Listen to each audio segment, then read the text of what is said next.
Welcome to my latest YouTube video. Today, I am excited about an interview with Rick Belden, a well-known coach in Austin, Texas. But not only is he a coach, he's a friend, a colleague, an incredibly talented poet. He also holds a near and dear part in my life, which I'll talk about in just a second.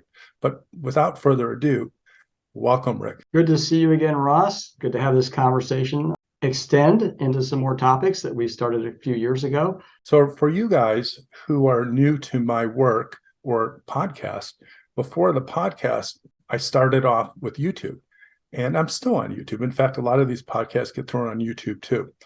But Rick has been already on, has it been 3 interviews so far? I think so, yes. Yeah. And of course, the favorite is the one that we did on the mother wound. And so Rick and I were friends. We like each other. We get along. And sometimes we have a lot in common. So this is going to be a good one, because today we're going to talk about men's issues. It's a topic that is near and dear to my heart because of my own personal work and healing. And of course, as we're going to learn from Rick and what he represents and what he does and what he strives to do.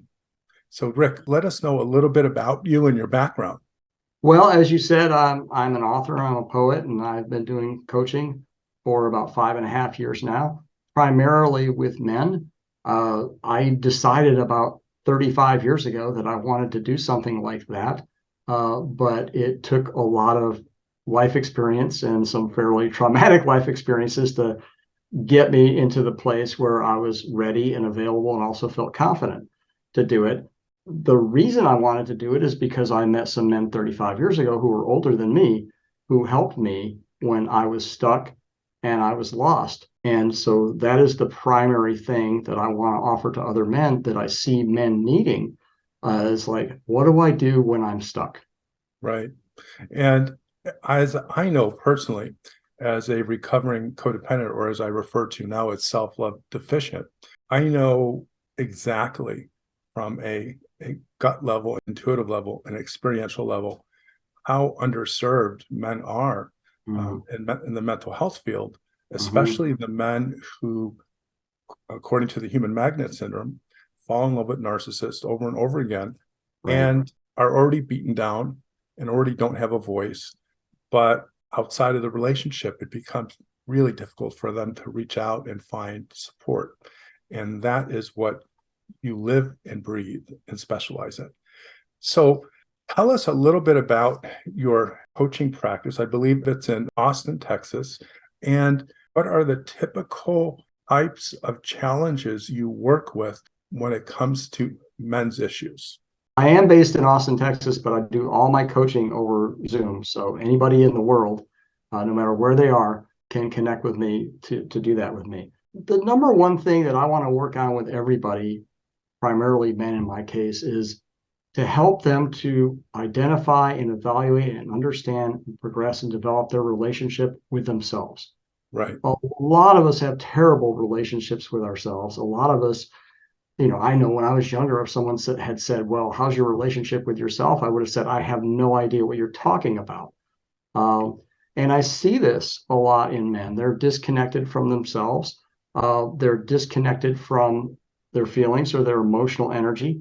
They're disconnected from who they were when they were children, when they were boys, all the way up into teenage years. And those disconnects put them at a disadvantage in their life in terms of understanding their experience, understanding their options. I talk to so many guys they'll do the same thing over and over again and get the same unproductive result. And I'll say, why didn't you do something else? They'll say, well, I had no other options. It's like, it's this whole single point option thing, this idea of saying, well, why did you do that thing that never works? Well, I didn't have any choice, is something that I suffered from too. And I think that's part of what happens when your relationship with yourself is kind of closed down. And that's just conditioned thinking, and I think a lot of it goes back to our childhood experiences where we're with parents who didn't give us a choice. We had to do it their way. We had to do what we were told. So we lost touch with that ability to go, well, I do have choices. I could jump out the window. I could run away to Mexico. It's like there's a lot of choices. Most of them aren't good. So it's interesting because First of all, you guys who are first-time listeners of Rick or Rick and me, you'll notice that we have a lot in common. Although our jobs are very different, the type of people we work with are similar. It's not necessary for us to agree on terminology, but when you describe men who are disconnected, I think of men who are disassociated from their feelings because to be connected to their feelings, they'd have to deal with maybe core shame, loneliness, all of these other emotions, beliefs, and thoughts about their life that are just too painful to manage. So they disconnect. Right. Whether it's true disassociation, which is more of a mental health disorder, or what I call the codependent related disassociation. It also sounds that the common thread between you and I is a lack self-love. Yes. And as you guys know, I renamed codependency to self-love deficit disorder, and the goal of the treatment is self-love abundance.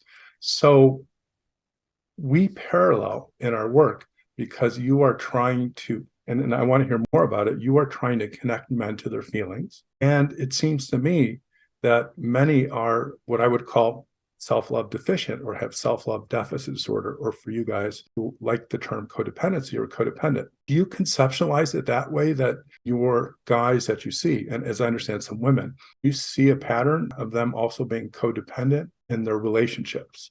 I would say typically, yes. I think they definitely go together. I'm not sure it's a chicken and egg thing, but I think they tend to show up together. Men don't like to feel powerless. And sometimes when we talk about those lost parts, when we talk about that loss of connectivity to emotion, a lot of men have lost their histories of who they were. They've lost contact with who they were. And, you know, if you are going to make contact with an experience in your life, whether it was in childhood or teenage or young adulthood or last week, where you really got traumatized, you really felt like you're victimized by somebody, you have to come into play with those feelings of powerlessness that you don't want to admit. SLDs are powerless. They are powerless in relationships, or they find out that despite their power, they can't get what they want. And because men are so underserved in mental health services, and because of stigma and culture and the way that people think, men are perceived as weak if they reach out for help. They are perceived as pathetic. And that is a stereotype, a stigma that is still present in our society. So if you're an SLD or a codependent, that means you are powerless to change a person who is narcissistic. You get that person to love, respect, and care for you, but you keep trying. It's like an addiction. And so the men's powerlessness has no place other than deep inside themselves. And I conceptualize it as it turns into deeper levels of core shame, because the powerless person or the SLD also already has core shame. So powerlessness and shame to me are connected. I would love your thoughts about that. Well, that makes sense to me, both experientially and intuitively and observationally. You know, it's a spiral that you can get caught in. And unfortunately, I mean, I've had this experience. I know other men have had the experience. You know, so much of the messaging that we get in the culture is like, if you're a man and you're in trouble, ask for help. A lot of men ask for help and they get ridiculed, get turned down, or there's no place, they can't find any place to get help. And so that amplifies the powerlessness. And, as a man, if you can't get it done, whatever it is, there is shame attached to that. Right. And it seems, and I've been in the mental health field for 37 years, and I am no stranger to wanting and getting psychotherapy, but men are a minority of the practitioners in the mental health fields. And a man therapist, a man coach, they're only as good as their own self-awareness. Yes. And should you be one of those mythically, completely healthy and well-adjusted people, you probably will make an exceptional psychotherapist. But if you are codependent, which is very common for people who want to become therapists, and you're a man. So you come into the career field and you already identify yourself as a helper. And what I see are these men who reach out for professional help to male therapists who haven't, they don't really understand the nuances and the degrees of suffering that someone like you does. And so they get themselves in therapy, but they never get to the ideas, the thoughts, the problems that they have, like powerlessness, shame. I'm curious, is what is your experience that when you either talk to other professionals, whether they're coaches or psychotherapists, what is your experience of the fields? And we'll call it the helping fields, just Right. even though we're different, but we're the same in that part. Knowing about men's issues and being able to deal with it and help their clients. I think there's a deficiency Mm-hmm. out there that's pretty serious. I think there are a lot of well-meaning people who believe that they're in a position to understand and engage and help.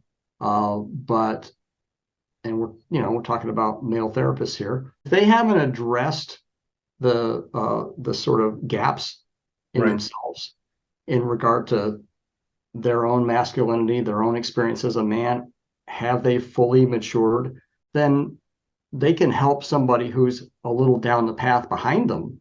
Right.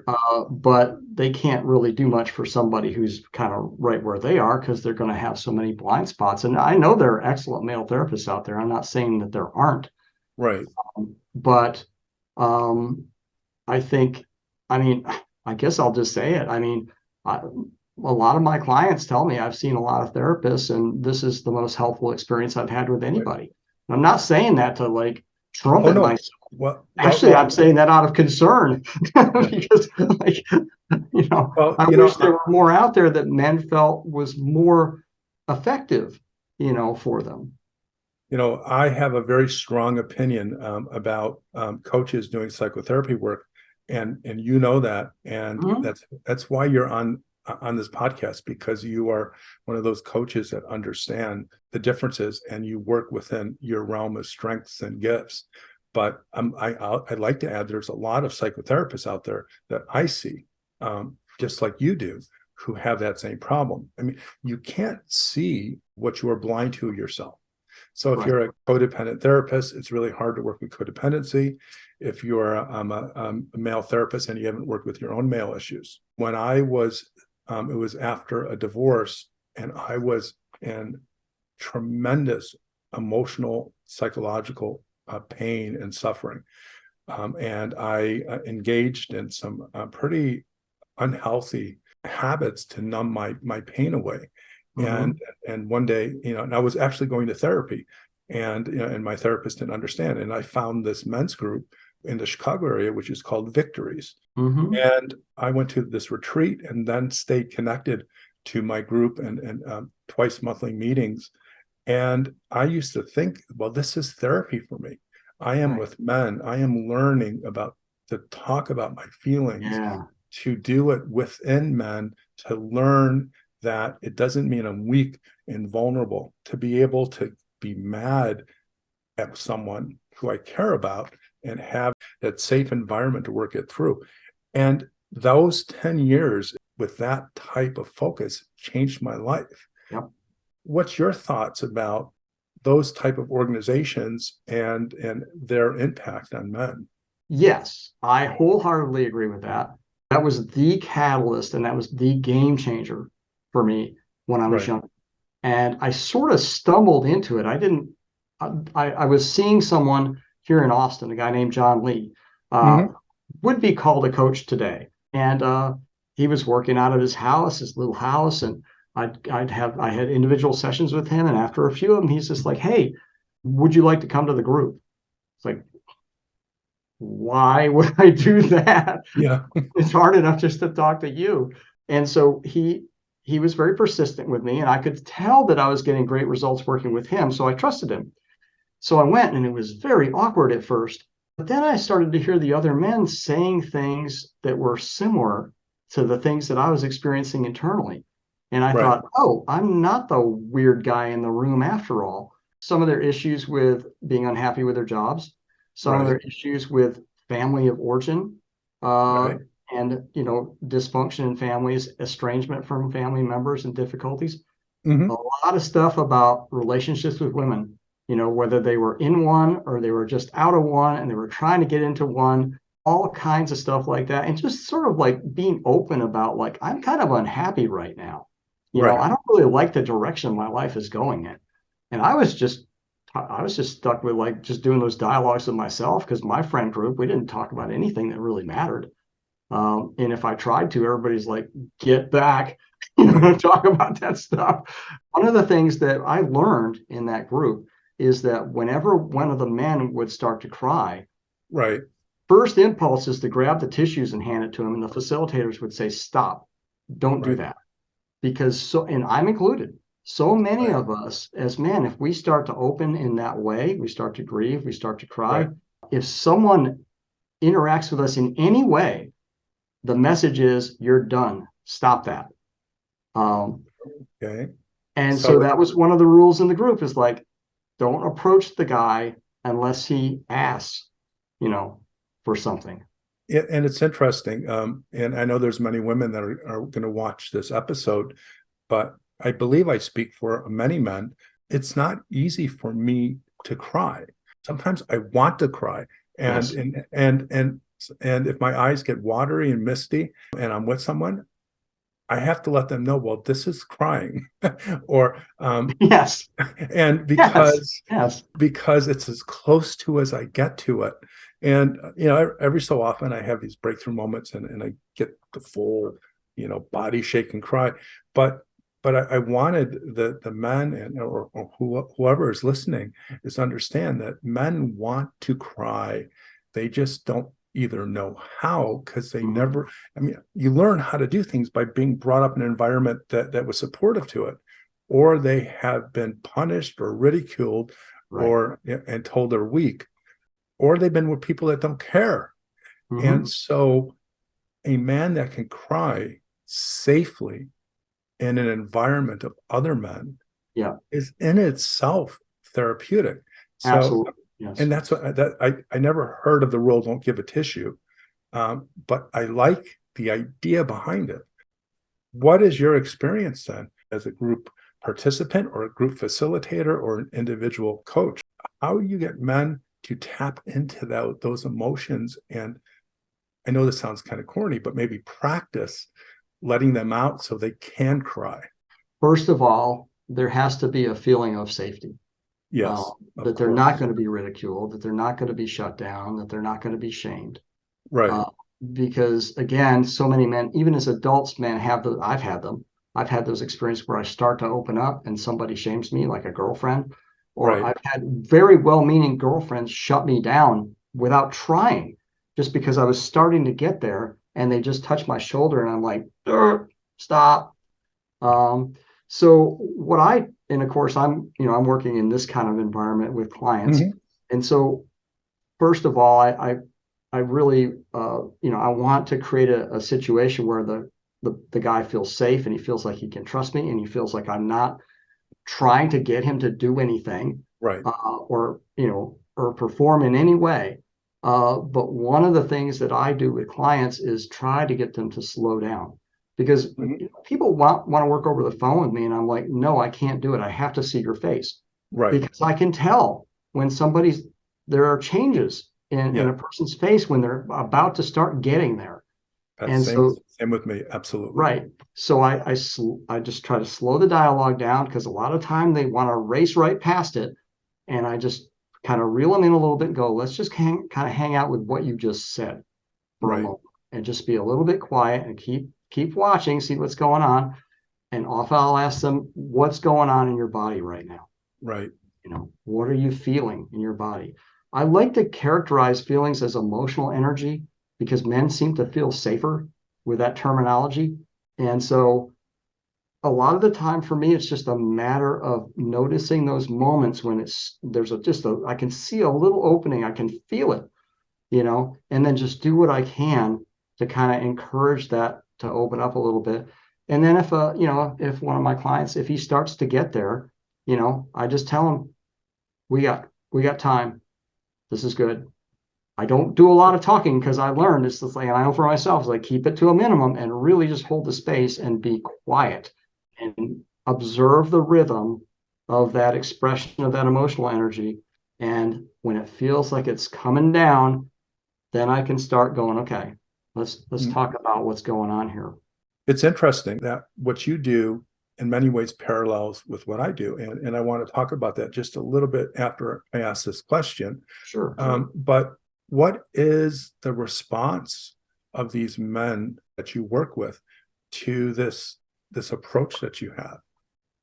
Relief, Mm-hmm. a lot of the time, a feeling of being more present Mm-hmm. in themselves, in the room, in the conversation. There's, I would say, a little bit of peace, Right. uh, but oftentimes also a little bit of like, I'm not sure what just happened because it's strange. Right. It's like, that was my experience early on too. It's just like that felt pretty good, but that's pretty weird. So Right. I'm not sure what just happened there. So just a little tentative, maybe. So, as a psychotherapist, when that happens, what I do is I explain it to them and I'll say, what just happened is you just experienced what's inside of you. When you felt those sensations in your body, they told you something Right. that up to this point you haven't had the language. And from my point of view, and I developed a trauma integration method called the HITCH method, healing Mm-hmm. inner trauma child, and my codependency treatment program approach is when you feel a sensation in the body, when we talk about these deep, heavy, and emotionally evocative issues, it is a connection to what has been taken offline, what has been disassociated Agreed. or, Yeah. or repressed.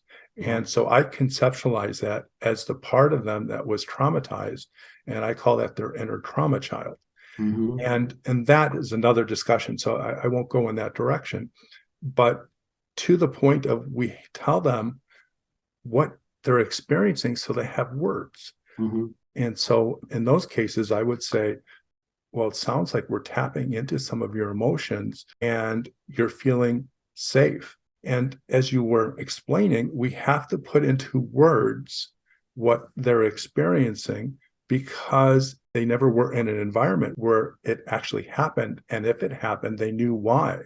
Right. And, whether, it seems like you're really sad. No, I'm angry.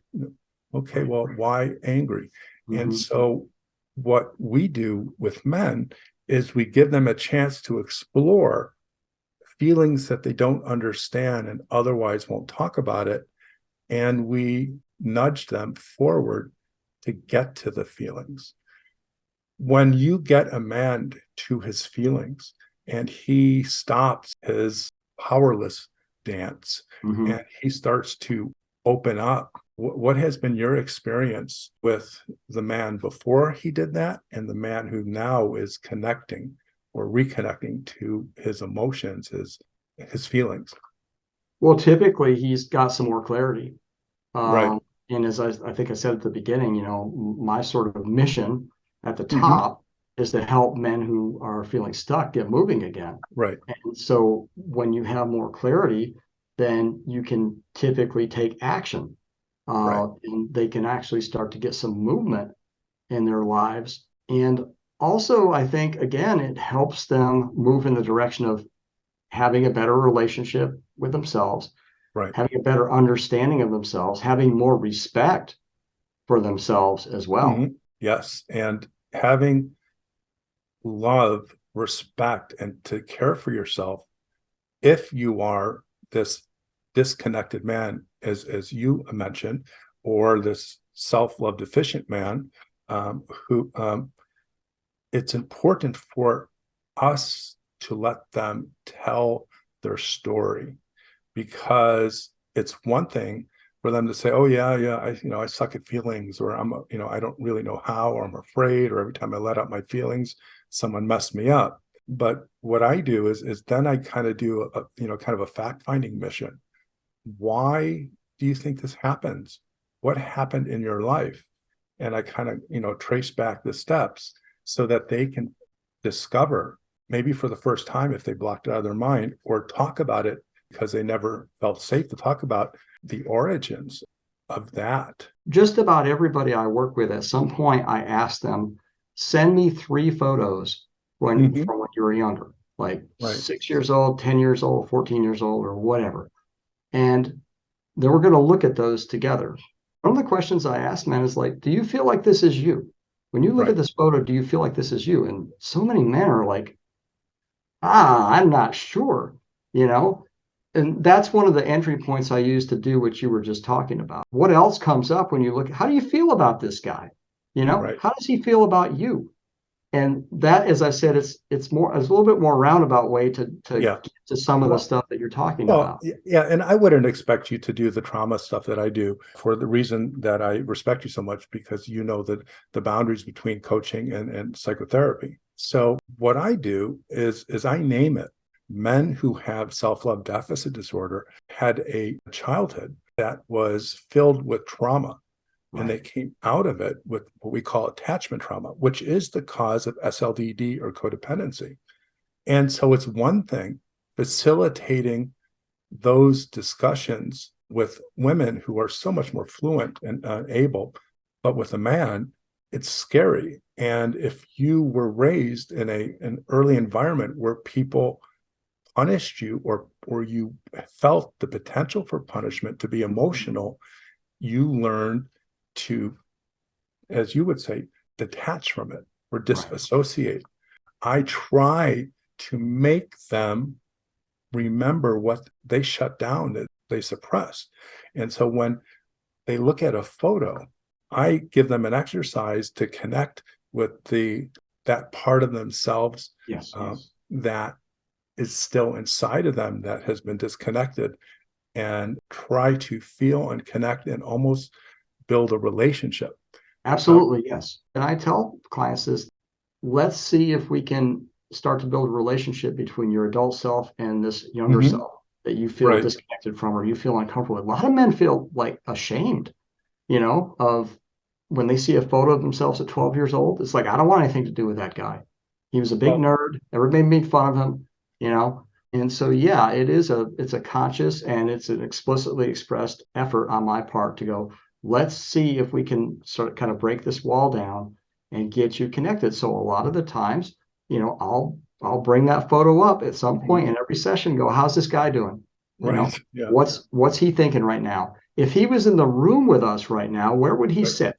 right, What would he be interested in what we're talking about? Just it's kind of playful, it's kind right, of imaginative, but it's a way to help.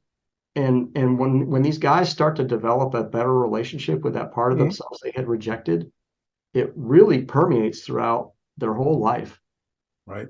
And what I do is, it starts off with the concept that the suffering that they had as a child with living in a home in which there was a pathological narcissist and a codependent parent was so deeply painful and disturbing.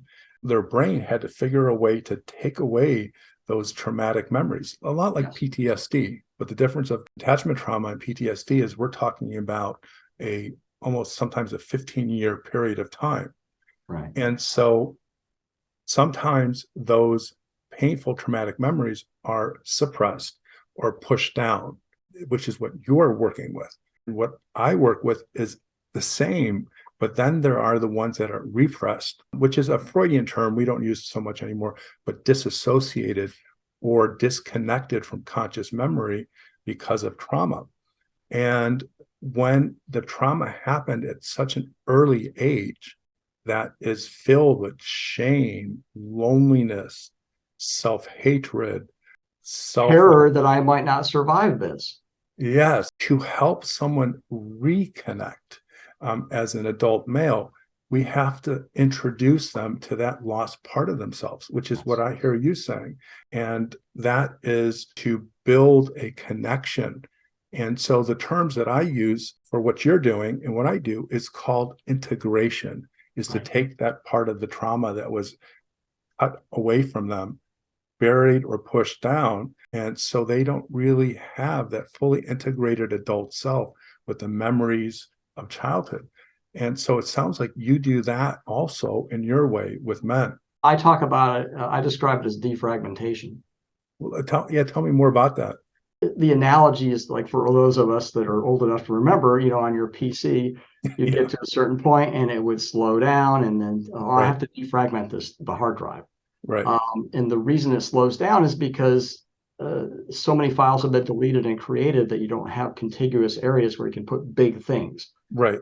And so I use that as a metaphor in the work I'm doing with men and with women as well. It's just like there's a fragmentation issue here. So let's do what we can to defragment and externalize some of this Right. stuff, and then create an artifact that helps you see all the fragments together as if they're puzzle pieces. So I do a lot of like artwork. Drawings is a good way to defragment, externalize an artifact. Ah, tell us more about the artwork and how that you use that and It's what. so great. It's like the best part, in a lot of ways for me, because people say, I'll say, okay, Ross, between now and the next time, draw a picture of what you felt like in your family when you were 6 years old. Mhm. And people will come back and say, I'm not an artist. I can't do it. Yeah, Uh, and they'll say, well, if I do that, it'll look like a 6 year old did it. And I'm right. like, that's perfect. That's exactly what we want. And so I go over people's drawings with them together and I ask them, tell me what you wanted to show me. And then Mhm. I say, in addition to that, I also see this and this and this, because there's always more information that comes through when you bypass those verbal filters. It comes through. And people make the most articulate, beautiful drawings, even if their skills are not very good. Right, It's the quality of the information. It's the character of the information. It's the beauty of the unconscious that comes right, through. It's the beauty of that younger self that comes through, that's very pure and it's very articulate, as I said. And it's amazing that what people can do with very rudimentary skills. And it always yields so much information. And again, it helps to reestablish that or establish that connection with that younger self. Because now the younger self is like, oh, someone's paying attention, you right. know?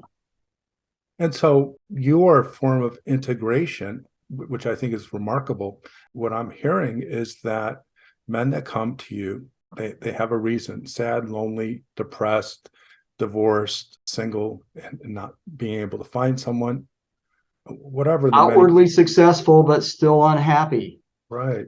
And so desperately. Yeah. and I'm glad you brought that up, because they're not all these outwardly suffering, unsuccessful, beaten down people. And they all found their way in their life to survive with the tools that they had. Mm-hmm. And those tools, survival and feeling happy, are not the same. Sometimes No. survival can lead to happiness, but survival for a lot of these men who come to you as disconnected, or to me as self-love deficient, are because they disassociated themselves from their memories, their early memories, because to carry the weight of those memories, to carry the weight of the pain that the powerless child had, who was really powerless, the shame and the self-hatred, it just would disturb them. So either they make a decision or their brain does it for them and it gets pushed down. Yeah. When you are, whether it's the artwork or the pictures, or me and using my HITCH method, we are reconnecting them to the part of themselves that was lost, that without the reconnection, they'll never be integrated, happy, self-loving men. So many therapists, I would like to say most coaches, therapists, they Mm-hmm. have no idea about this. And so what you're doing is you're introducing safely this man to his lost self, Mm-hmm. and he can absorb the pain and the emotions in a safe environment, and then not have to disown, disconnect, or disassociate, and come together as integrated. Right. And assuming you agree with that, and you certainly don't have to, well, I guess let me ask, what do you think of what I said? Then I was going to ask you to follow up is, what's it like when these men get to that point and they find that self-love, that relationship, or whatever you're trying to accomplish in coaching. Well, first, I agree with what you said. I guess the first answer that kind of comes to mind in your question is like, well, then they're done with me, Which is good news, right? which is what I want. It's like yeah, me I too. want people to come in, in a state where they feel dissatisfied, and I want them to, because they're stuck. I want them to Right. start moving, and I want them to stay with me as long as they need to until they feel like, hey, I'm up on my own 2 feet here. I have momentum, and I feel good about myself. I understand that this is an incremental process. Maybe I'll come back around in a year or two. What do you see in your clients who are transformed? Well, I see more confidence for sure. Right. I see more confidence. I see, as I said before, I see more clarity. I see quantifiable results. So, Right. for example, if they've wanted to change jobs, if they wanted to start their own thing, if they've been living with their parents and they wanted to move out, I see that kind of stuff, and those are the results of the fact that they feel more confident. They feel more powerful. They feel like it's okay as a man to feel powerful, which a lot of men don't feel like that, and they're more at ease with themselves. The guy's relationship with himself is, clearly better than it was. You got to do a lot of work with inner critic as well, and like, that's a plague upon most of them, so many of us. Right. And a lot of these guys have real strong inner critics, and to the extent that I can help them, I say we because this is a collaboration as far as I'm concerned Yeah. with Yeah. people. Well, that's a very Uh, good point. Yes. yeah, to the extent that we can move them forward in terms of understanding and awareness and how to manage it and all that kind of stuff, it just frees them up. They're not, they're not so constrained in terms of their view of themselves Right. and in terms Right. of their view of what's possible. By the way, the inner critic, as I understand, is the self-talk that is traceable to them. Or if I can get a client to feel comfortable and safe enough and to remember the origin of their trauma, which is different. I go deeper Right. and go into actually the part of the brain, and I'm very conscious of this, which is my HITCH method, and I'm literally inside the part of the brain that has the memories that are blocked off, Yes. and I get them to experience that, to literally meet that child. And I Mm-hmm. have a whole 6-hour training seminar about this, about the HITCH method. But if I look at the HITCH work overall, once I facilitate this connection and this relationship between the child that they lost because of the disassociation and the trauma that they were never strong enough to experience, and work them through that, and then bring them forward as a more integrated man, Yes. those memories don't have to be disassociated anymore. Right. And what I see, because, which is, it's everything that you saw, but it is a calmness, a sense of peace, and an awareness of deep sadness, which sounds paradoxical. Right. But if you can be a conscious and aware of sadness and not run from it, it allows you to have peace. It allows you to heal. So I guess what I'm saying is, what we do is so similar from the point of view of our skill set and our background. Mm-hmm. And And our philosophy. And it actually kind of follows on something that you said. I thought you made a great point about that awareness of that mhm, deep sadness, and that's actually a strength. That's actually a source of power. That contributes to an understanding of confidence that, like, I can handle things, you mhm, know. And I've said before that, my belief is that grief that is the gateway to mature masculinity. You cannot fully mature as a man unless you are able to experience and express your own grief about your own life. right. Uh, so that's a philosophical statement.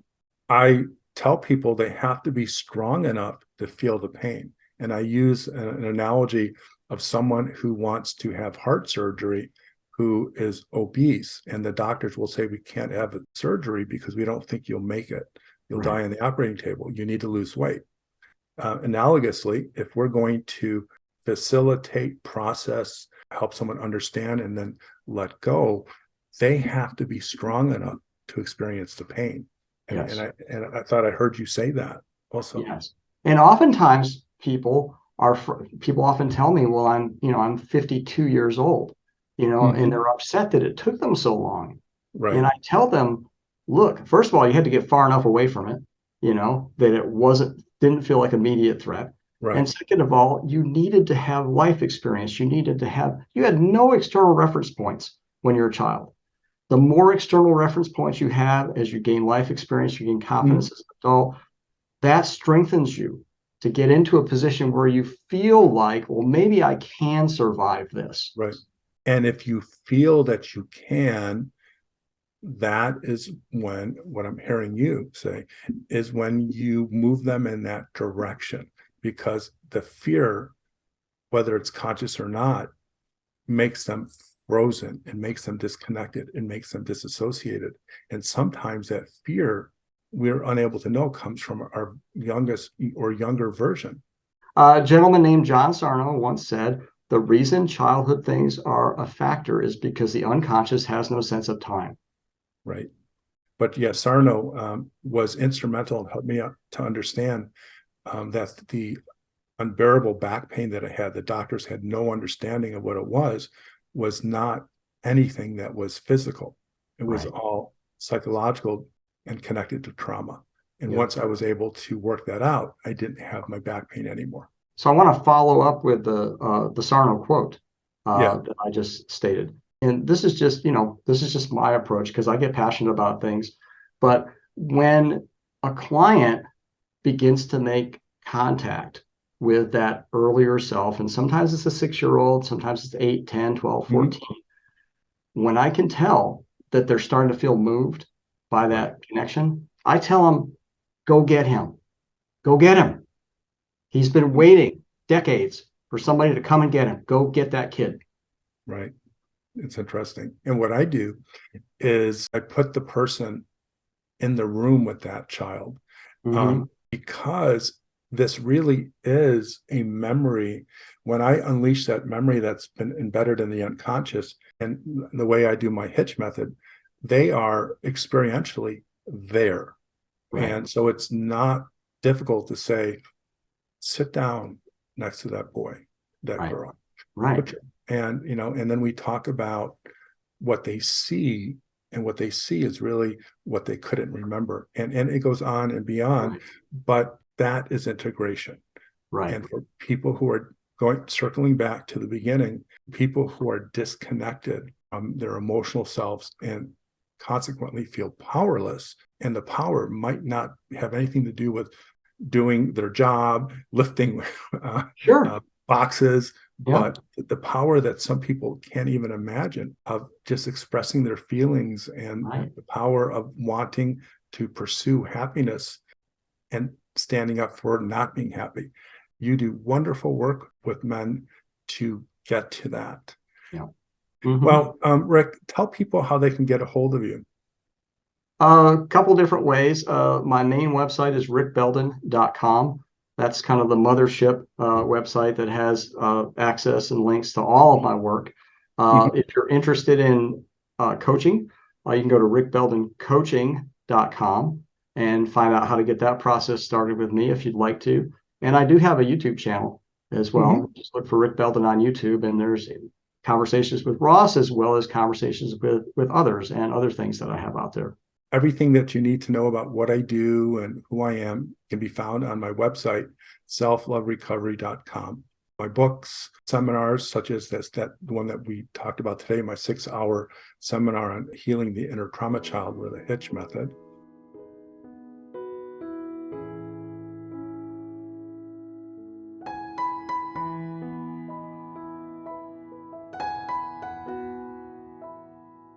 Or just send us an email at help@selfloverecovery.com. And don't forget to like and subscribe to this channel if you are on YouTube and you are listening to this. All right, Rick. number 4 in the bucket. Right. It sounds like we're going to be doing this as long as we can, because every time it seems to get better. I think we have a lot more to talk about. Yes. Yeah. Okay. Well, guys, stay tuned, and hope that our discussion today was helpful. You take care and be well. Bye-bye.